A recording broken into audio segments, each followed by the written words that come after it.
इसके बाद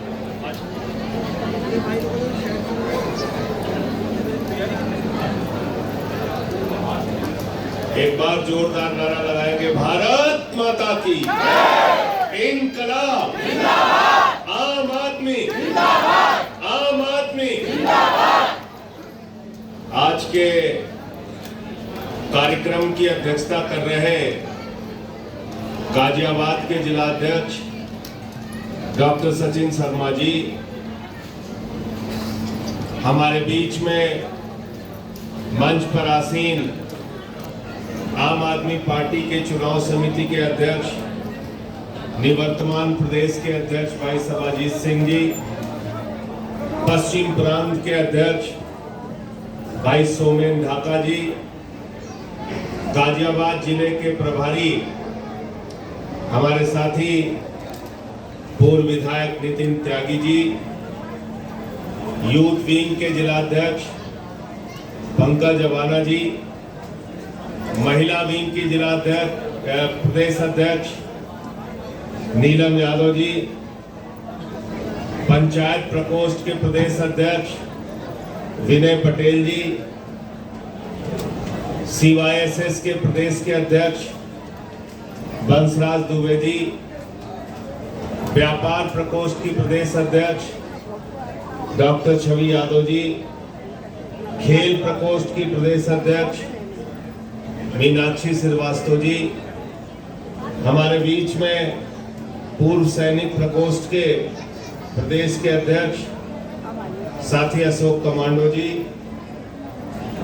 और खलीलाबाद से चुनाव में उत्तर प्रदेश में सबसे ज्यादा वोट जिस साथी को मिला भाई सुबोध यादव जी भी यहाँ पर मौजूद हैं।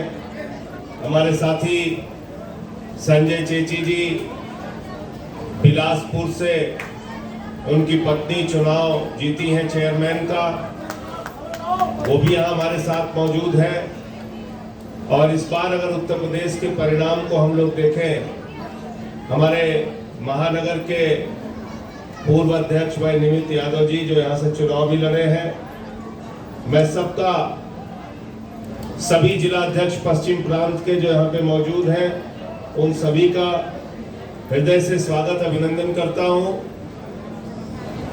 हमारे जितने भी महिला प्रकोष्ठ और अलग अलग प्रकोष्ठों के साथी हैं, उनका भी अभिनंदन करता हूँ। और सबसे ज्यादा अभिनंदन आप सबका है कि जो इतनी बड़ी संख्या में आप लोग यहाँ पर आए इस मंडलीय कार्यकर्ता सम्मेलन में, और यहाँ पर संगठन के ऊपर जो बातचीत और चर्चा होगी, मुझे पूरी उम्मीद है कि उस काम को आप लोग आगे बढ़ाने का प्रयास करेंगे। हमारे बीच में बहुत सारे साथियों ने पिछले दिनों चुनाव में अपना योगदान दिया, मेहनत की, परिश्रम किया। कहीं के परिणाम अच्छे आए, कहीं के परिणाम अच्छे नहीं आए,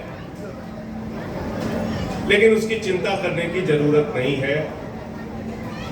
2022 का जब विधानसभा का परिणाम आया था, हम लोगों के मन में घोर निराशा थी। लगभग 400 सीटों पे हम लोग चुनाव लड़े और बहुत सारी सीटों पे जमानत जब्त हो गई। कहीं 1000 वोट मिला, कहीं 500 वोट मिला। छवि जी को 10,000 वोट मिला, संजय भाई को और हमारे साथी पंकज जी को 7,000 8,000 ऐसे वोट मिला।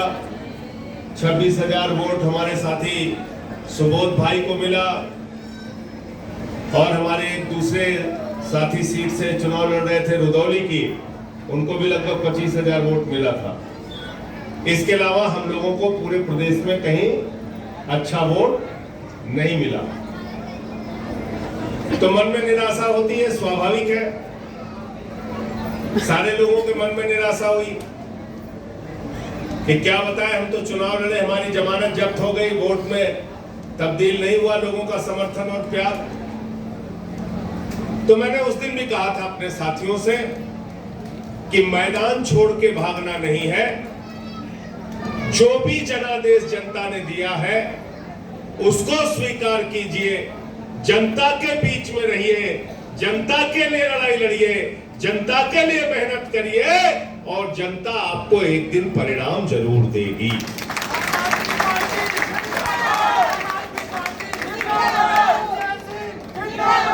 और मुझे आज खुशी है बताते हुए कि 1 साल का सफर जो आपने तय किया 2022 के बाद का, जिसमें आपने तिरंगा शाखा के माध्यम से श्रमदान के कार्यक्रमों में भी हिस्सा लिया, रचनात्मक कार्यक्रमों में भी हिस्सा लिया।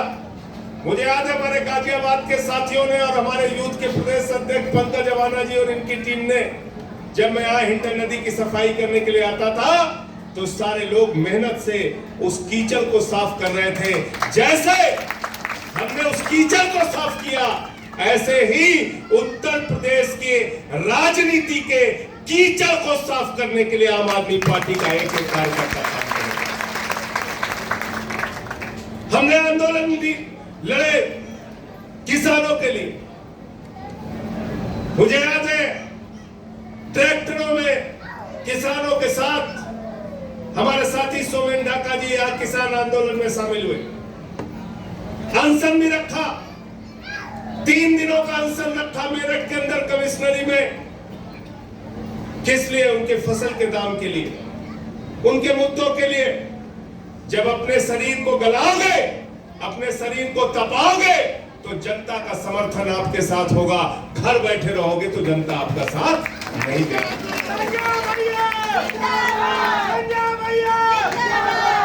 और याद कर लेना आप लोग, पार्लियामेंट के अंदर देश का गृह मंत्री अमित शाह उत्तर प्रदेश का मजाक उड़ा रहा था। उसने कहा उत्तर प्रदेश में तो इनकी जमानतें जब्त हो गई, 1% से कम इनका वोट आया, नोटा से कम वोट आया, एमसीडी के चुनाव में 2-2 हाथ कर लेंगे। तो मैंने उसी पार्लियामेंट में कहा था तुम्हारी तो 40 साल तक केरल, तमिलनाडु, आंध्र प्रदेश और तमाम राज्यों में जमानतें जब्त हुई हैं, अपने अंदर पहले झांक के देखो। और उसी पार्लियामेंट में कहा था, जहां अमित शाह ने कहा था हम एमसीडी में 2-2 हाथ कर लेंगे, मैंने कहा था हिम्मत है तो जल्दी चुनाव कराओ, लेकिन जब भी चुनाव कराओगे तुमको दिल्ली की जनता हराने का काम करेगी। दिल्ली में भी एमसीडी के अंदर झाड़ू चलेगी। 15 साल से बीजेपी यहां बैठी थी और भाजपा क्या कहते थे? कहते थे हमें एक ही कष्ट है। तो हम पूछते थे कि क्या तकलीफ है? तो कहते थे कांग्रेस थी 2013 में, केजरीवाल जी ने उनको हरा दिया। फिर 2015 में आम आदमी पार्टी जीत गई, फिर 2020 में आम आदमी पार्टी जीत गई। जहां पहले बीजेपी थी, आज तक कभी आम आदमी पार्टी वालों ने हमको हराया नहीं। हमने कहा तुम्हारी इस बीमारी का इलाज एमसीडी के चुनाव में करेंगे। 15 साल से जहां भाजपा बैठे थे, झाड़ू मार मार के दिल्ली की जनता ने उनको बाहर कर दिया। 15 साल से बैठे हुए थे, दबाड़ा कर दिया था एमसीडी का, लूट लूट के, बेईमानी करके, भ्रष्टाचार करके। और उत्तर प्रदेश के अंदर जो आपको मजाक उड़ा रहे थे कि 1% से कम वोट मिला, जो आपको मजाक उड़ा रहे थे कि आम आदमी पार्टी वालों को वोट नहीं मिला, मैं धन्यवाद देना चाहता हूं आम आदमी पार्टी के कार्यकर्ताओं को। लेकिन धन्यवाद दे रहा हूं तो इस शर्त के साथ कि लड़ाई यहां रुकनी नहीं चाहिए, आगे भी बढ़नी चाहिए। 1 साल आपने मेहनत की तो उत्तर प्रदेश की जनता ने आपको 10 चेयरमैन जिता के दिए। 10 चेयरमैन, 10 चेयरमैन जिता के दिए। 150 के करीब पार्षद और सभासद जिता के दिए। जिस गाजियाबाद में पिछले नगर निगम के चुनाव में आपको 10,000 वोट मिला था, इस बार के चुनाव में कितना मिला? 22,500 वोट। जिस गाजियाबाद में हमारी 0 सीट पार्षद में आई थी, इस बार कितनी सीट आई? 3 पार्षद की सीट आई। तो इसलिए मैं आपसे कहना चाहता हूं, ये मेहनत यहीं पर रोकना नहीं, 27 में झाड़ू मार मार के बीजेपी को भी यहां से हटाना है।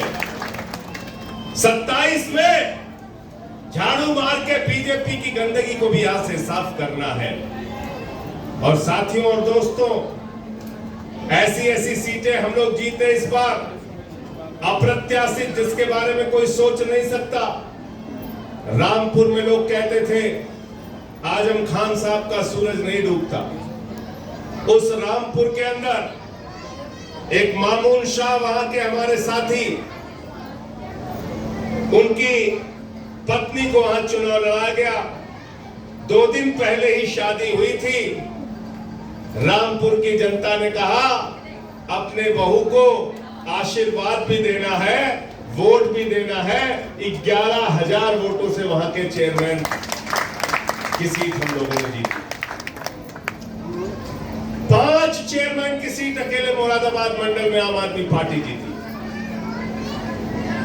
नोएडा में चेची जी, वहां से इनकी पत्नी चुनाव लड़ रही थी, संजय चेची की, वो चुनाव जीती है। मुजफ्फरनगर में हम एक सीट पे चुनाव जीते। तो ऐसे कारवां आम आदमी पार्टी का बन रहा है। अब आपको क्या करना है आगे, वो थोड़ी बात आपसे करना चाहूंगा। सभाजीत जी ने आपको बताया कितने ब्लॉक हैं, कितनी विधानसभाएं हैं। 403 हमारी विधानसभा है। हमारे उत्तर प्रदेश में 59,000 के करीब ग्राम सभा है। क्यों भाई, गलत तो नहीं कह रहा हूं? 68-69 विनय पटेल जी बताएंगे कितनी ग्राम सभा है। 57,000 ग्राम सभा है पूरे उत्तर प्रदेश में।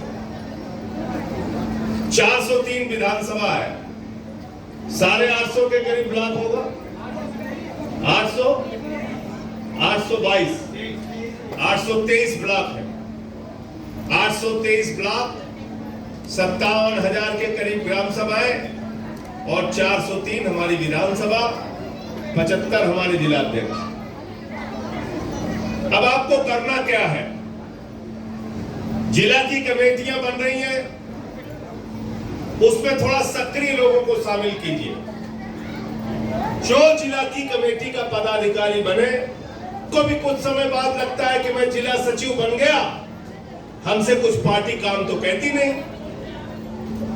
नितिन भाई और सुमेन भाई का विशेष तौर से इस बारे में ध्यान चाहूंगा, और जो भी हमारे प्रभारी हैं जिलों के और जिला कि भाई वो कहते हैं हमें आपने जिला सचिव बना लिया, जिला उपाध्यक्ष बना लिया, संगठन का मंत्री बना लिया, कोषाध्यक्ष बना लिया, काम तो हमारे पास कुछ है नहीं। तो वो जिला कार्यकारिणी के पदाधिकारी बनके आराम से बैठे रहते। जब कभी आपने किसी प्रदर्शन में उनको बड़ा जोर दे के बुलाया तो आकर अपनी रस्म अदायगी पूरी कर देते हैं। इस बार कृपा करके ऐसा मत कीजिए।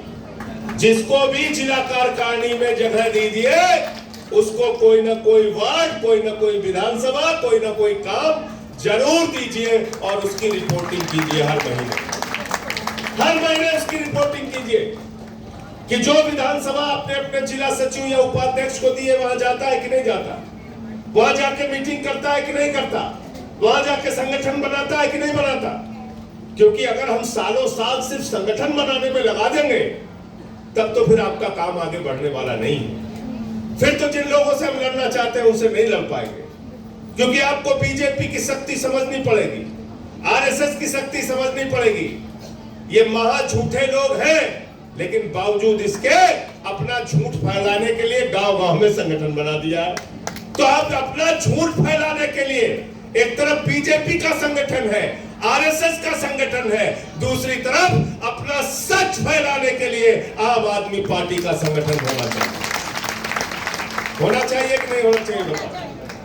तो पहली तो जिला कार्यकारिणी की ये शर्त हो गई कि आप ऐसे लोगों को बनाइए जो विधानसभाओं में जाकर, वार्डों में जाकर काम करें।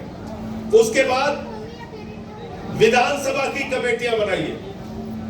विधानसभा की कमेटियों में भी ऐसे लोगों को बनाइए जिनको उनकी विधानसभा के एक ब्लॉक की जिम्मेदारी, किसी न्याय पंचायत की जिम्मेदारी, कोई कस्बा उनकी विधानसभा में आता है तो उस शहर और कस्बे की जिम्मेदारी दे दीजिए। लिखते जाइएगा कोई भाई, मेरी जो बात आ रही है उसको चाहे नोट करते जाइए, चाहे बाद में सुन के। तो किसी न किसी कस्बे के, किसी न किसी न्याय पंचायत की ग्राम सभाओं के गठन की जिम्मेदारी उनको दीजिए। विधानसभा की कमेटी बनाइए, उसके नीचे फिर ब्लॉक की कमेटी बनाइए। ब्लॉक की कमेटी में भी आपको ऐसे पदाधिकारियों को रखना है जो लोग आपको गांवों में कमेटियां बनाकर दें। ब्लॉक के नीचे ग्राम सभा आ गई। ग्राम सभा की जो कमेटियां बनेंगी उसमें अध्यक्ष, उपाध्यक्ष, महामंत्री 10-11 लोगों की आपकी कमेटी हो गई। ग्राम सभा की कमेटी में शुरुआती तौर पे मान लीजिए आपको किसी गांव में कोई नहीं मिलता तो कम से कम एक अध्यक्ष और एक महामंत्री, 2 लोगों को तो जरूर आप नाम दीजिए। 2 लोगों का नाम जरूर दीजिए आप लोग। इसके बाद ये टारगेट हमारा 3 महीने का है। 15 अक्टूबर तक ये सारे काम हमको करना है। उत्तर प्रदेश के 57,000 ग्राम सभाओं में आम आदमी पार्टी का संगठन होना चाहिए। तैयार हो इसके लिए? हाथ उठा के बताओ, हाथ उठा के बताइए। सारे ब्लॉक की कमेटियां, विधानसभा की कमेटियां और ग्राम सभा की कमेटियां हमारी बननी चाहिए। हमारे साथी कई बार कहते हैं संजय भैया आप कार्यक्रम लगा देते हैं, हमारा संगठन का काम रुक जाता है। ये गलत बात है। ये बुनियादी तौर पे मैं झूठे शब्द का तो इस्तेमाल नहीं करूंगा, लेकिन मैं कहूंगा कि काम से भागने की योजना है। जब आप संगठन का निर्माण करते हो तो उसके साथ साथ आपकी चर्चा भी जिले में, प्रदेश में, विधानसभा में, गांवों में होनी चाहिए। और जब तक आप संघर्ष नहीं करेंगे अपना संगठन कभी नहीं बना पाएंगे। इसको लिखकर कहीं अपने जेब में डाल देना। संघर्ष करोगे तब संगठन बनेगा। अगर गांव के मुद्दे उठाओगे तब संगठन बनेगा। विधानसभा के मुद्दे उठाओगे तब संगठन बनेगा। शहरों के मुद्दे उठाओगे तब संगठन बनेगा। वार्डों के मुद्दे उठाओगे तब संगठन बनेगा। योगी बाबा के